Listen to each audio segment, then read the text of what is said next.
My guest today is Mike Shikashio, the owner and founder of aggressivedog.com. And Mike is really known for his work with aggressive dogs. And so I invited him on today to talk about, you guessed it, aggression. So, Mike, what drew you to working with aggression in particular? So I was doing a lot of fostering and rescue work really early on in my career and wanted to just help dogs with the behavior issues because that's what you start getting as your foster parent and you start taking more foster dogs. And I noticed one of the main reasons for owner surrenders and dogs ending up in shelters or worse was because of aggression issues, whether they're minor or severe. I found that those are the dogs I really wanted to help. So I started diving deep into learning more about aggression, and that's kind of how it's shaped my path. It's something I've just wanted to focus on exclusively. And so for about the last 7 years, I've been doing strictly aggression cases and nothing else, Hmm. which has been an interesting journey for sure. Yeah. And so, what are some of the basic misunderstandings people have about aggression? Well, there's quite a few that come up in when I'm working with clients. I think one of the things is trying to set realistic expectations and goals for clients because you're going to have a wide range of expectations and goals. They're going to go anywhere from I just want my dog who's bitten 7 people to be the next therapy dog I have, and which might not necessarily be realistic in their case. And others, you have the opposite end where it's their dog is maybe just barking or growling or growls near a brand new meaty bone that they just brought home. And they think it's just the most terrible thing in the world when their dog growls at them and they just they can't, they're just shocked and they need to get rid of the dog. And so oftentimes I come in and most of my job in a lot of those cases is to really define and keep it objective what's going on, why the dog is doing that. So those are just some of the misconceptions I see. And I think there needs to be an expectation that we never cure aggression, right? Mhm. It's behavior. We can reduce the likelihood of it, reduce the frequency of it, make things better for the dog, improve their quality of life, improve the owner's quality of life. But there's got to be an expectation or a realistic look at aggression that it's behavior. It's always there. But we just want to make it less likely for the dog to need to reach for any kind of aggressive behavior. Yeah. And I think that point is really important, particularly for the audience of Unleashed at Work and Home, because we're always talking about behavior from the human perspective. And when we're trying to um, show up in the world a little bit better than we did yesterday, sometimes we backslide into old habits and go, oh no, I failed. But it really is behavior that always exists. But the more we can create realistic expectations and start to change other behaviors around it and create an environment that supports, then we're less likely to see that other, but we're not eradicating behavior that exists. We're kind of replacing it. Does Right. that feel I use a ton of analogies when I'm talking to clients when I'm looking at the human component of things because people often understand other people that just they don't understand dogs. And isn't it interesting too? Like I'm sure you've had clients that have a psychology background or work in the human side of the equation. And then you start talking about the stuff with dogs and things like operant conditioning or classical conditioning. They're like, that totally makes sense because that's what I do with humans. I just never thought about it with my Mhm. own dog. And the parallels are so similar. Now, I don't like to anthropomorphize things, which we're attributing human characteristics to dogs, but I think we can, in a lot of circumstances, make parallels and analogies for clients, especially when it comes to aggression and things. Especially right now during the pandemic, I'm explaining a lot of people are stressed and they're more likely to react aggressively towards certain things that happen in their life. And dogs are very much the same when it comes to stacking of stress and things that make it more likely for them to exhibit undesirable behavior. So I think the humans that I work with grasp that once I start explaining it's just like us, just like people. Yeah, and stress is such a huge component in aggression, which I think people mostly understand for people, but often don't understand at all for dogs. How do you help them see that? Again, I go right back to the analogies. I'll say, if you were just driving home from work and you had somebody, cut you off and flip you the bird, and then so you're going to be a little bit angry, and then that happens again, and with another driver, and then you get home and your partner's like, do the dishes, and then you get all these stressors at them. The house is a mess. It's the same thing can happen for dogs. So we take them for a walk, and the dog in the yard comes out screaming at them, barking, lunging right through at the end of the invisible fence, and that dog's like, the dog we're walking is like, well, that was stressful. And then it happens again. It's the same thing. So the dog's being yelled at by other dogs. Then they get home and maybe the kids are taking away the toys from the dog or trying to ride it like a horse or something like that. And it's stacking of stressors. And so stress can certainly play a role. And I'm certainly seeing an influx of those cases now where it's either owner directed aggression or aggression that's increasing in frequency due to the number of stressors in the dog's life. Yeah. It's really interesting how it can be hard for us sometimes to stop and look at what the stresses are in someone else's life when they're so very apparent in our own life. Like we're really clear on our own trigger stacking and we can see how everything adds up. But with others, we sometimes don't see. I did a session with a vet clinic a week ago and shared a list of what we called hidden burdens. I had asked in my group, tell me some of the things that you're thinking about worrying about that maybe the people around you don't know you're thinking or worrying about. And I had this long list, like 50 things. And I just asked this team to just mark off anything that feels like something that you've worried about in the last week. And their numbers were really, really high. And when we were talking about it, it was sort of the idea of that I might know one or two things that's going on in your life. And I'd say, oh, Michael's really worried because he's been so busy lately. And also, you know, helping his son with something. So I know these things, but I don't know that you're worried about your aunt and you're not really sure if your credit card bill has been paid and all those other pieces that play into stress that we're all carrying around all the time. And when we're trying to show up with other people as our best self, how do you recommend people show up in a way that decreases aggression? Obviously, you usually do it when they're talking about aggression between human and dog, but what are your sort of general philosophies that apply to both? I think empathy is the name of the game for me, with both the client and the dog. When I'm working with people, I need to make sure I'm coming with an empathetic point of view because they're going through a stressful time and I don't know, just like you were talking about, I don't know what's going on in the client's life besides Yeah. just the dog issue. So everybody has things going on in their life again, especially now. So if we come in there saying, with a point of view that it's you got to fix your dog and you've got to focus on the dog 100%, that's not being fair or empathetic to what their personal needs are. So I think it's really important. And then on the other side of the coin is observation. Really, you get good if you can get good at observing people, and as well as the dogs, you can read something sometimes. Just like when you start reading dogs, as you start to pick up on the subtle things. And I think the same thing can happen with people if we become good at observing body language and kind of the little tells that tell you something else is going on. And I do that a lot, definitely when I'm doing the history taking process with clients, is you can get little tells or little communication happening between the partners in the relationship and things like that. You can really pick up on those things. So by doing that, though, we can shift our own gears to make sure we are, again, being empathetic to their needs. So I might steer the questioning to find out, tell me a little bit more about that, or how do you feel about that? Those are questions I often use with clients to gather a little bit more information that they might be hesitant on telling me about. So, yeah. Yeah. And tell me a little bit more. And how do you feel are both such nice open ended beginnings for questions that um, keep any sense of judgment out? Like why do you feel this way is a very different question than how do you feel about. So that can help people feel safe to tell you a little bit more that they hadn't told you before.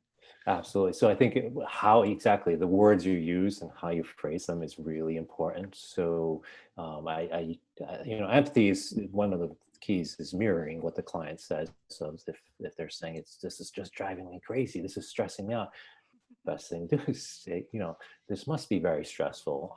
I'm I can see that this has had a big impact on your life.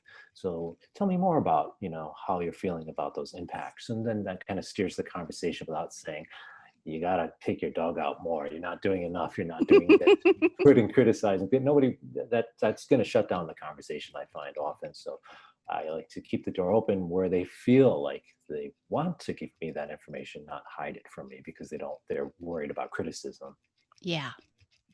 So tell me, what are the benefits of aggression? Obviously, this is a very powerful behavior, so it must work. What does it do for us? That's a really good question. It's, most of the time we're using aggression, whatever species is using aggression, and to for self-preservation, because of a threat, something that they're finding threatening. So it's usually the underlying motivation is fear of that threat, but that's not always the case. So fear is making up the vast majority of aggression cases, but we might have other underlying motivations for using aggression. It can be frustration, not being able to complete a certain task. So we take our frustration on. We often see that with humans, throwing something or slamming the table. That's a frustration. So it's kind of displaced aggression.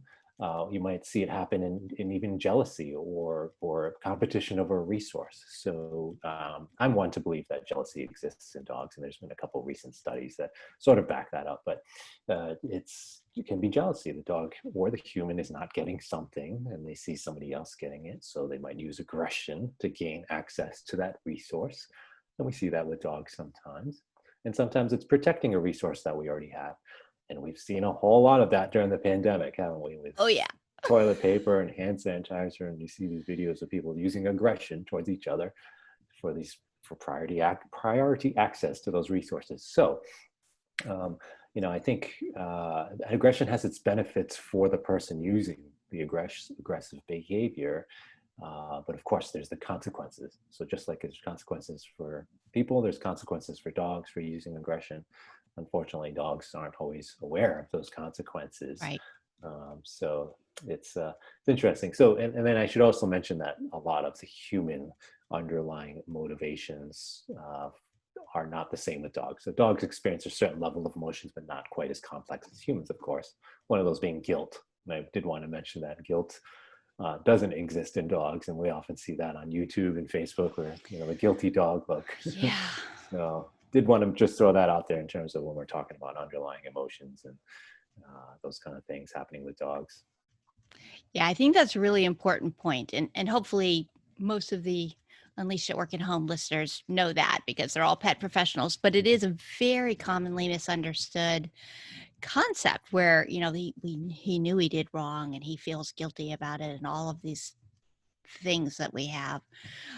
But it was interesting while you were talking about the various causes for aggression. When you were talking about frustration, that is a big one for me. Like if I get frustrated with something, then I'm just like snarky, mostly at myself and what's happening on. I'm like, I typically am not diffusing it too far out, but it's a really good sign for me that I have too much stress going on, where I'm just like, this pen won't work. Woo! Oh, okay.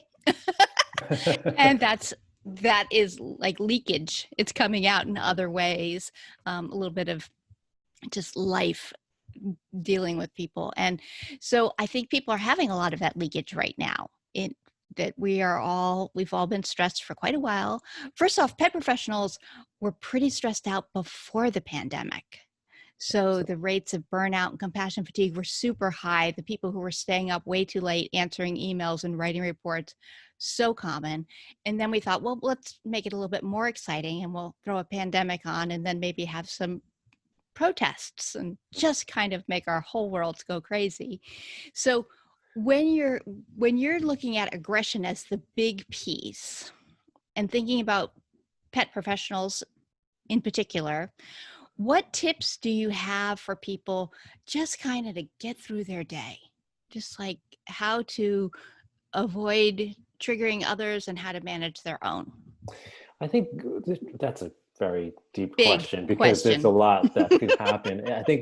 I think self-awareness is important. First, being able to understand what is causing you to feel a certain way, if you're feeling frustrated or sad or maybe even having imposter syndrome in a certain case. I think self-assessment to determine why you might be feeling that way, and taking a step back is first and foremost, because if we don't know why we're feeling frustrated or sad or angry about something, then we might not address the problem correctly. So I say also is that we're all doing the best we can with the information we have. That's a favorite saying that Dr. Chris Packel also uses. Yeah. So I think that's one way of going in. When I go to see a client, despite all the things that can go wrong, so they're not listening to you, they're not participating in the session, and they're sort of complaining about everything, not doing much. I'm going in there. I have a certain task and job to do, and that is to do the best I can with the information I have, give them that information, and let them take that information and do what they want with it, because that's what they're hiring me to do, is give them the best that I can. And that's what I always promise myself. So if I know I'm walking in there giving myself 100%, and I walk out of there knowing I've given myself 100%, then I can rest easy at night knowing that I've performed my duties that I was hired for. So Mhm. it's very easy for especially for animal professionals who care about their animals so much, to kind of second guess, did I do enough there? Did I do right for that animal? Yeah. But we do have to remember we're going in there as professionals, and that's the key word, to help a client with the information we have. What they do with it from there, that's on them. I meet them halfway, but I think it's important that because, as you know, the fastest way to burn out or compassion fatigue is if we're giving 80% and they're giving 20 or 90-10. When those Yeah. ratios are off, it's a fast. We're just digging that hole deeper. So I'm a 51-49 guy. I give 51% of my efforts. They give me 49% back. And that's why I will continue to give them just a little bit more than they're giving me back, rather than me doing all of it. So Hmm. very important, as I think, to answer your question, is that in that regard. And the other side of the coin too, is that imposter syndrome I was talking about, is where you're feeling like, maybe I'm not doing the right things. Maybe I don't know enough, where you're second guessing yourself. But again, if you're actively pursuing education and you're constantly, staying up to date, you're doing your job. You're doing your best as an animal professional. So again, you're going in there with the information you have. And so, I get that a lot, especially with aggression cases. I have lots of trainers that are second guessing themselves and worried about their behavior plans. And oftentimes, my job as their teacher is just to validate them that, yes, you're doing the right thing here. There's really not much I would change, and you're doing, the information you have there is what you have. So, so that's the other thing too, is the imposter syndrome side. I see that happen a lot with animal professionals. It's hugely common. In fact, I'm just this morning working on an outline for a course I'm hoping to do on imposter syndrome, because I did a survey back in February and it came out as the #1 challenge that the pet professionals who answered were facing was imposter syndrome. And I think that a big piece of that is that we haven't really defined success the way you just did so beautifully, of like, what is my role as a professional? Because it's hard for us sometimes to detach from that question of, I provided the information and what they do with it is sort of up to them. Our tendency toward caring, which is what draws everyone into this profession, sometimes makes us go for that 80-20 ratio, and that is so painful. But the imposter syndrome really creates that in many cases. Like, I should do more, I'm not doing enough, I need to give more, Right. I have to take more classes and do more things, and it's probably my fault, and it's really heavy. It's a slippery slope, yeah, and it just starts compounding. So I'm going to take more classes, got to do more. I'm going to work more. I'm going to work harder, and it just adds more stress, and it just, yeah, it can snowball Yeah. from there for sure. Yeah. Yeah. It's a fascinating cycle, how that traps us. It's really very difficult. But to bring us back around into aggression, so when you're thinking about aggression, and let's take it back to dogs for a minute. So what is, one or two basic tips that you offer everyone dealing with an aggressive dog? So with all aggression cases, first thing is management and safety. It's first thing I do is go in there and avoiding the triggers or the antecedents for the aggressive behavior in the first place. because it's different than, counter surfing. Let's just use that one. Counter surfing. Dog jumps up on the counter, grabs a turkey sandwich. Worst thing that happens is you lose your lunch. The dog eats the turkey sandwich and gets reinforced for that behavior, of course. With aggression, though, the consequences are much more severe.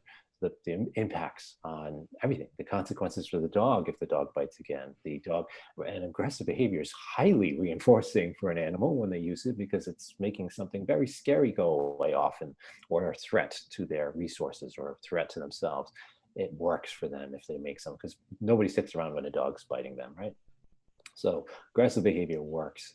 And so managing those things, of really managing the environment, avoiding the antecedents. And I'm sure some listeners are like, well, what about the dog I'm walking and I can't avoid walks?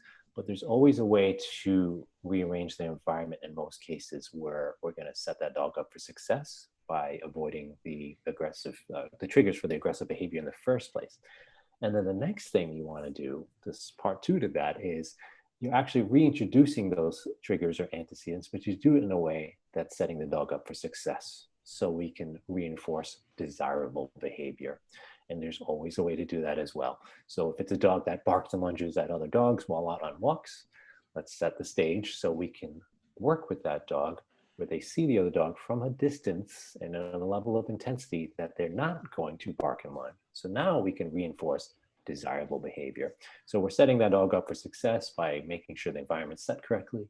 And that's number two in the program. So number one, manage it so the dog doesn't get exposed to the stressors, right? Isn't getting cut off by other dogs and getting flip the bird by other dogs. We want to stop that from happening in the first place. But then we reintroduce the dogs in a way that we're going to be able to reinforce what we like. So just look at the other dog and that'll pay off for you. Yeah. So it's kind of this very basic plan and outline, but most aggression cases, you're going to go in that way. And that's the process I use. It's very straightforward and simple in the outline.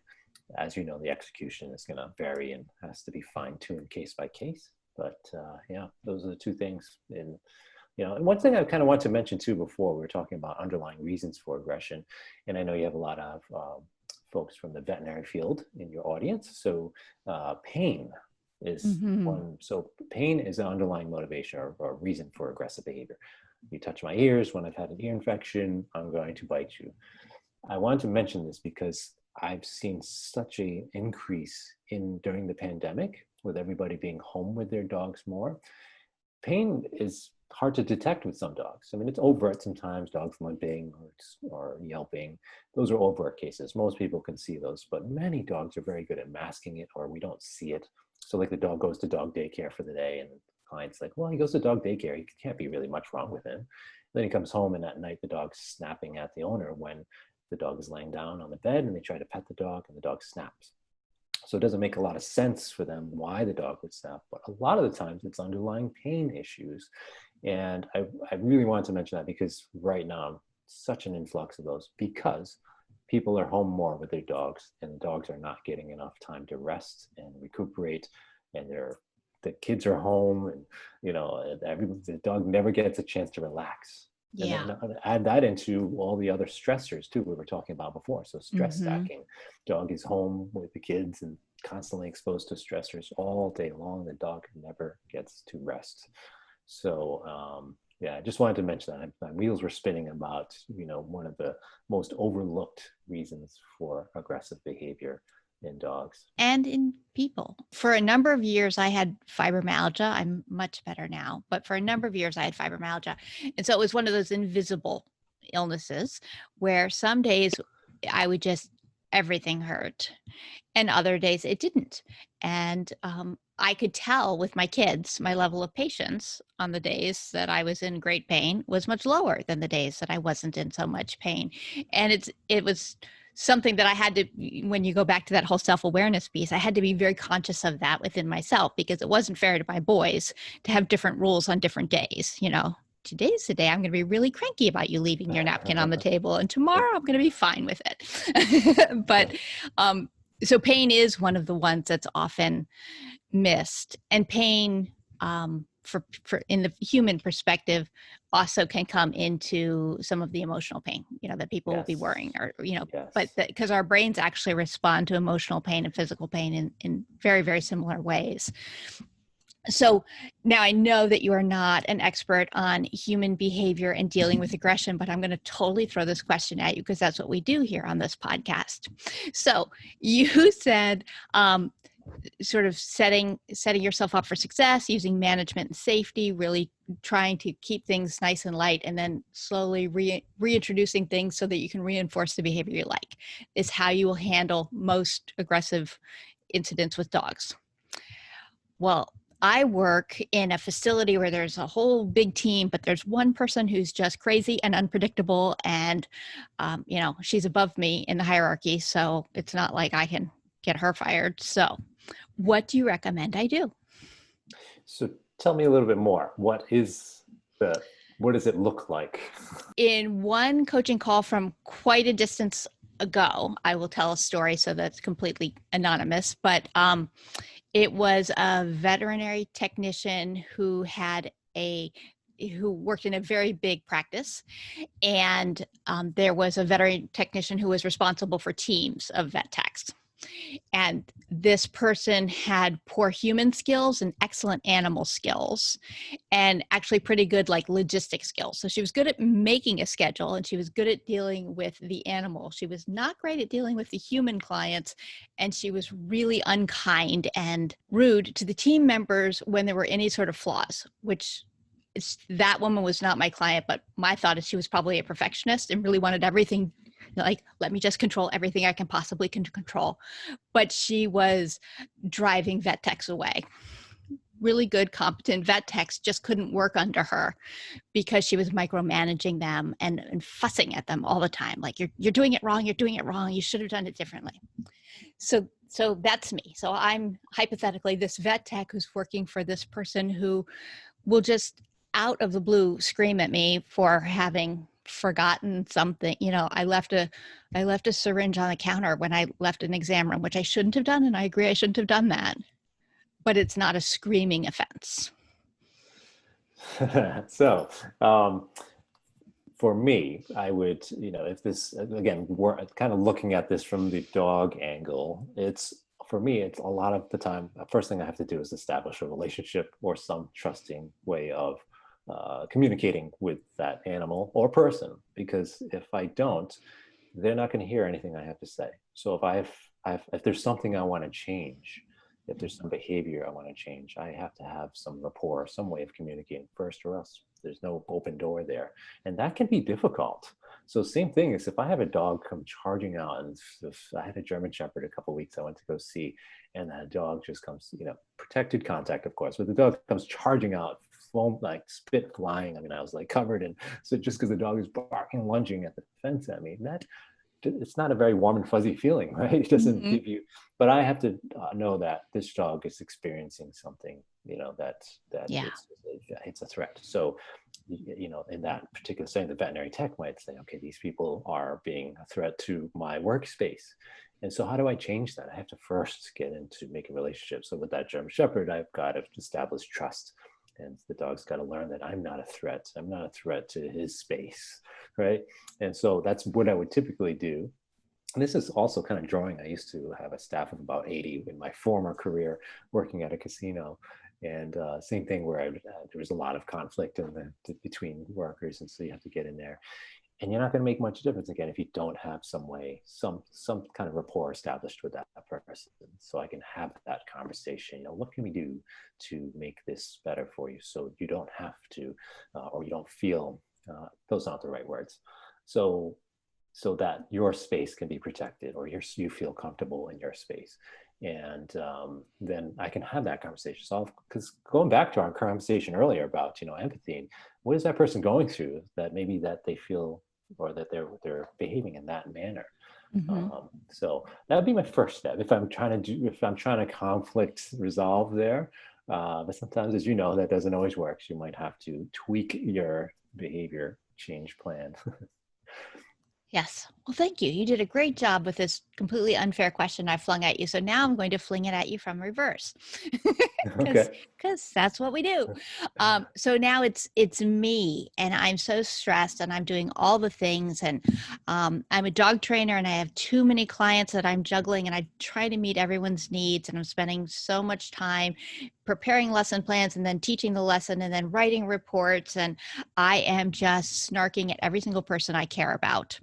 And um and they just don't understand. No one understands how much pressure I'm under, and I just cannot stop being this way. And when people tell me things that are incredibly helpful, like chill or you need to take a day off, I want to hurt them, and I don't have time to do that. So that's my aggression. How should I take a step back and make a plan for myself? I think a big part for me, when I'm feeling overwhelmed, is first thing I do is communicate that, and in a way that it's not going to come off or be perceived as aggression, because we know that aggression usually is met with aggression. So, Hmm. and that's a difficult ask of somebody, right? If they're feeling frustrated, the last thing they're often feel is trying to be composed and write some sort of lengthy response. So I will communicate that, here's my schedule, and unfortunately I'm busy this week, or I'm busy doing this, or let people know when I'm overwhelmed. I certainly communicate that, and I will get back to you, but give me some time on this. So that way it communicates that I'm overwhelmed in a sense, without necessarily saying, you got to leave me alone because I'm going nuts here. So that all that, it's important to communicate, I think, when you're feeling that way. Because yes, you mentioned time off is important. So that's the other thing, is having a proactive approach. And that's what I found too. I've certainly been on the side of burnout and compassion fatigue, and many of the things that all of Hmm. us in this industry can be affected by. So once I learned that, I had to kind of self-assess, self-reflect, and find out that, yeah, why am I feeling so tired and so just drained by these cases, and just don't want to see anybody anymore? No, I don't want to take aggression case anymore. It's like, wait a minute, I'm burnt out. So what do I do about that? I've got to be proactive about this and take the approach of actually scheduling time off for myself and making that almost a no change rule. So that's what I did. I started looking at my calendar. I said, okay, I'm going to take this 2 weeks off, and started actually being really proactive about my time, and recharging my batteries during that time, and Hmm. knowing that, yes, there's many dogs that need my help, and I'm getting all these emails coming in and client requests, but I've been steadfast in my rule. It says, I'm sorry, I'm not taking clients right now. However, I have these professionals that will. And if you want to wait, I'm taking clients at this date. And that's worked for me so well, because it removes my guilt factor. It removes any kind of worry about, because I know the dogs are still able to get help, because I've Yeah. got quite a few professionals I refer to. So that proactive approach, I think, can really help when it comes to the back end of things, when we're feeling overwhelmed and frustrated, feeling we need to act out on something. So, Hmm. Yeah, I agree. I think it's really important. It's very difficult to make that decision and stick to it, but once people do, it's like magic. Once they start realizing the benefits of carving out and protecting that time. I had a client the right. other day who told me that she was just feeling more creative and more silly. And I was like, well, that's awesome. And she said, yeah, I think it's actually because I have started taking time off. And she's like, things aren't taking as long as they used to. And the things that do take long, I don't care as much that they're taking long. I'm just kind of like more creative and more silly. Like, oh, the world could use more of that, you know? Right. Yeah. And kind of a side note too is that, I'm sure a few of the listeners saying, well, I can't afford to take time off. Hmm. I can't, I have to work, I've got to pay the bills. And that's completely understandable. We have to make a living. So make sure when you're structuring that, you structure. So I structure, for instance, a 10-month work year. So when I'm budgeting, I'm saying, okay, I'm only going to work 10 months. I'm going to make income for 10 months. The other 2 months, that's if, again, you run your own business. If 10 months I'm making money, 2 months I'm not. So I need to charge accordingly to make sure I'm making enough in that 10 months so that I can take those 2 months off. Now, 2 months spread out over the year, 1 week at a time, a day here, 2 weeks there, whatever it is. But I think it's really important, because For those taking aggression cases, no one on the planet, no one have I ever met can work aggression cases 12 months a year straight for years. I've never met a single person, and I've met a lot of people that have tried, Yeah. but have never succeeded for a long term. A couple of years of that that's a long run, a long string of emotions and all the other things that can happen when we're working in the animal care industry. So Hmm. I always recommend at least maximum 10 months of work throughout the year because you need that time off. So budget Yes. accordingly is the Yes. hint there. Well, that's very helpful. You've actually provided such a great structure in this conversation where you've talked about the importance of self-awareness and really focusing on your own internal state and what you need, and then defining success from a professional point of view and really understanding the balance of what is your responsibility to do and what is your client's responsibility to do, and then setting up a schedule so that when you have downtime, you're actually relaxing, recharging, and fulfilling refilling yourself so that you can show up and do the work longer and better. And that's all so powerful from the perspective of really keeping people engaged and in their jobs in a happy way and not just showing up because they have to. So this has been very helpful. I really appreciate all of your thoughts. Oh, it's my pleasure. So if people wanted to learn more about you and your work, Mike, how could they do that? Well, I've got the main channel, I'll call it, for everything I'm doing right now, aggressivedog.com, and I've got all of my things that I'm up to there. People can follow me on Instagram and Facebook. It's at Michael Shikashio, aptly named for both. um, and I've got the Aggression in Dogs conference coming up October 2nd to 4th this year with 10 really great speakers, and it's a 3-day virtual event. I'm really excited for that because it's all about aggression. So I've kind of always wanted to do a conference just focusing on helping dogs with aggression, and this is it. So that's coming up in October. And I've got the master course running year round for the trainers out there that wanted to learn more about how to help dogs with aggression. It's a 23 module course on working aggression cases from start to finish. And they can find that again through aggressivedog.com. That is amazing. Thank you so much. I really appreciate you taking time today, Mike. I'm so grateful to have talked to you. So it's my pleasure. Thanks for having me. Thank you.